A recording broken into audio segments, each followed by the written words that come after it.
Assalamualaikum warahmatullahi wabarakatuh. Perkenalkan, nama saya Nugra Nuril Anwar. Asal saya dari Sidoarjo. Saya adalah mahasiswi Prodi Manajemen Dakwah Fakultas Dakwah dan Komunikasi di Universitas Islam Negeri Sunan Ampel, Surabaya. Perkenalkan, nama saya Zahra Fitri Anjani. Saya asal Sidoarjo dari Program Studi Manajemen Dakwah Fakultas Dakwah dan Komunikasi Universitas Islam Negeri Sunan Ampel, Surabaya. Nama saya Faiza Konita Salsabila, biasa dipanggil Faiza atau Bila, tapi mostly teman-teman manggil saya Bila sih. Udah sekian aja, jadi kalau kalian mau kenal lebih lanjut bisa follow Instagram saya, Faiza Konita. Yang pertama yaitu impian. Impian saya adalah saya ingin sukses di dunia modeling dan fashion. Alasan saya mempunyai mimpi tersebut karena saya ingin menginspirasi seluruh perempuan Indonesia untuk bangga dengan dirinya sendiri dan terus bisa mengembangkan diri menjadi pribadi yang lebih baik dan berguna bagi perempuan-perempuan yang lainnya. Pada intinya, impian saya adalah bisa bermanfaat di khalayak masyarakat dan bisa menjadi contoh yang baik di lingkup keluarga, serta berguna bagi banyak orang dan bisa membanggakan kedua orang tua atas pencapaian nanti di masa depan kelak. Impian saya ingin menjadi pembisnis yang berhasil.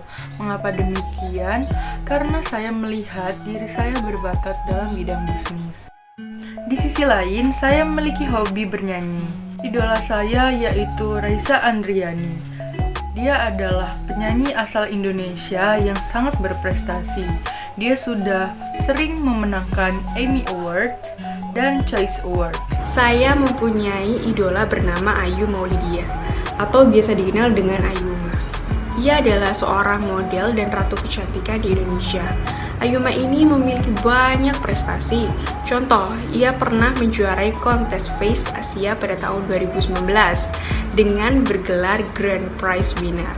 Tak hanya itu, Ayuma ini juga mewakili Indonesia menjadi Miss Universe tahun 2020, di mana ia menempati posisi 21 semifinalis. Selain cantik, Ayuma ini juga berbakat, pintar, dan multi talent.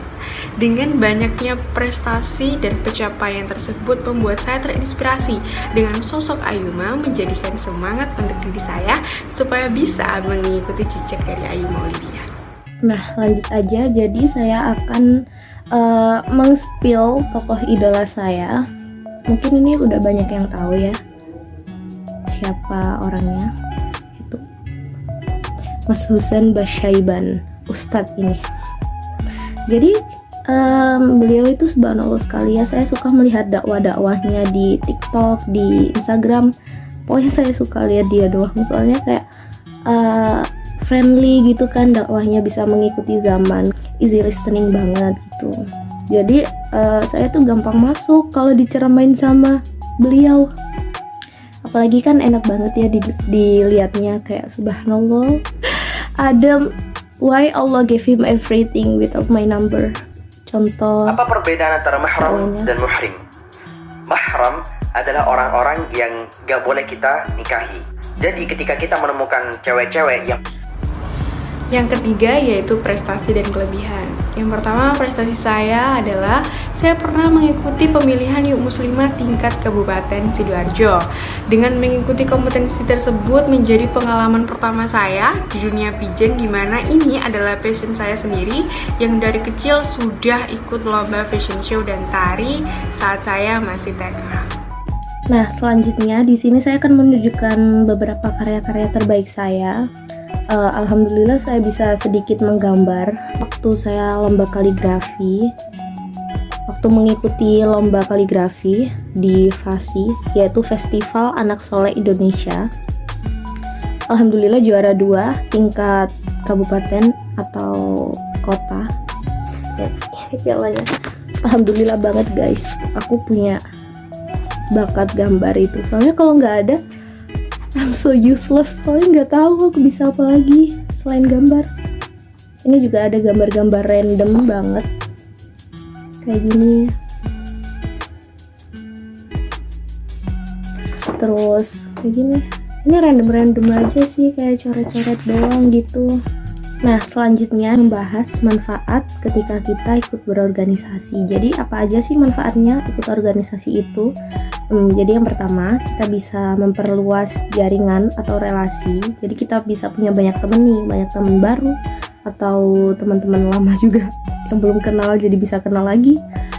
Jadi ya gitu. Terus yang kedua, kita bisa menambah pengetahuan atau menambah wawasan. Jadi kalau misal kita punya teman-teman baru nih dari organisasi tersebut, kita juga pasti mendapatkan pengetahuan-pengetahuan baru juga yang belum pernah kita tahu. Terus lanjut yang ketiga, kita bisa mengasah kemampuan kita.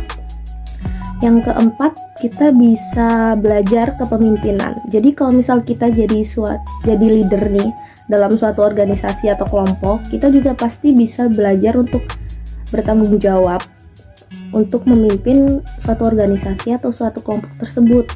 Pengalaman organisasi, saya mengikuti organisasi mahasiswa daerah, yaitu bernama IMATA, Ikatan Mahasiswa Delta Sidoarjo.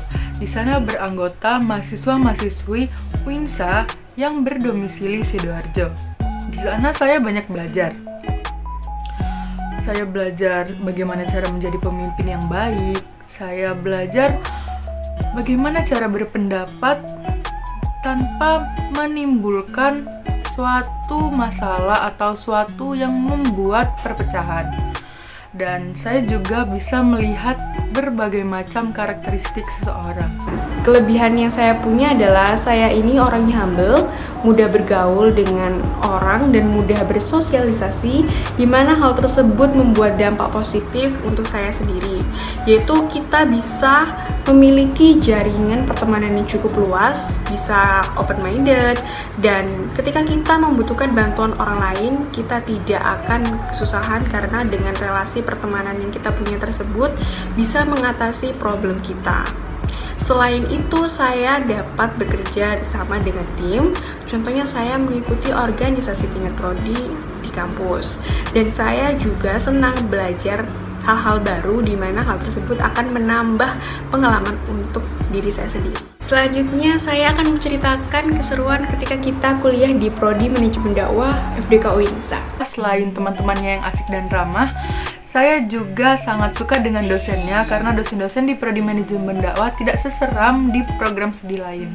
Salah satunya dosen mata kuliah teori organisasi, yaitu yang terhormat Pak Ilham. Prodi MD ini termasuk prodi yang memiliki lingkup jurusan yang luas dan beragam. Mengapa begitu? Karena seorang lulusan MD tidak hanya bisa menjadi seorang pendakwah, melainkan bisa menjadi kekelembagaan agama, berkecimpung di dunia haji dan umroh, dan bisa menjadi manajemen pada kelembagaan agama keuangan Islam. Kuliah di Prodi MD ini bisa mengasah komunikasi kita dengan baik loh, dimana saat ini di dunia kerja membutuhkan lulusan dengan skill public speaking yang bagus. Selain itu di UINSA kita mempelajari 2 bahasa, yaitu bahasa Arab dan bahasa Inggris. Hal tersebut sangat bermanfaat untuk kita sebagai mahasiswa supaya menambah wawasan mengenai bahasa asing. Selanjutnya saya akan menyampaikan harapan untuk pemuda Indonesia. Harapan saya dan juga teman-teman saya kepada pemuda Indonesia agar tetap menumbuhkan rasa cinta tanah air, dan kita sebagai generasi penerus bangsa harus tetap menjaga budaya Indonesia di masing-masing daerah. Kita harus bisa menjadi penerus bangsa yang cerdas, kreatif, banyak berkarya untuk bangsa Indonesia, karena masa depan bangsa Indonesia berada di pundak para pemuda Indonesia. Saya akan share pengalaman saya selama berkuliah di Prodi Manajemen Dakwah ini. Sebenarnya masih enjoy aja sih, masih nggak yang under pressure gitu. Saya masih bisa mengikuti pembelajarannya selama ini, alhamdulillah. Ya, semoga kedepannya saya bisa masih se-enjoy ini juga. Jadi nggak merasa tertekan gitu dalam mengikuti pembelajaran, masih bisa menangkap semuanya dengan baik dan bisa lulus dengan cepat juga dengan hasil yang terbaik sesuai versi saya. Jadi mungkin segitu saja. Baik, saya Anugrah, perwakilan dari kelompok 3, mengucapkan terima kasih sudah melihat dan mendengarkan video pemaparan dari kelompok kami. Apabila ada salah kata dan kekurangan, mohon maaf. Assalamualaikum warahmatullahi wabarakatuh.